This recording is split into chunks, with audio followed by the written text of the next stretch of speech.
మీకు కూడా night time doors ఓపెన్లో పెట్టుకునే హ్యాబిట్ ఉంటే ఇప్పుడే దాన్ని మానేయండి.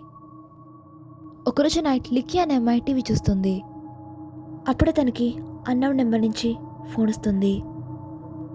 లిక్కీ ఆ కాల్ అటెండ్ చేస్తుంది.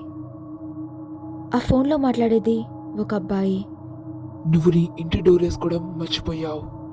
అని ఆ అబ్బాయి చెప్తాడు. లిక్కీ భయంతో ఆ డోర్ వైపు చూసింది. తన డోర్ నెమ్మదిగా ఓపెన్ అవ్వడం చూసింది. లిక్కీ భయంతో ఆ డోర్ దగ్గరికి వెళ్ళింది. అప్పుడే తన వెనకాల నుంచి ఫోన్లో మాట్లాడిన అతని వాయిస్ వచ్చింది. ఇప్పటికే చాలా లేట్ అయిపోయింది.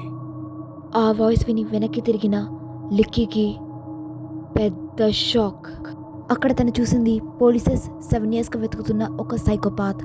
అతను అర్ధరాత్రి అమ్మాయిల ఇంటికి వెళ్ళి వాళ్ళని దారుణంగా చంపేస్తాడు.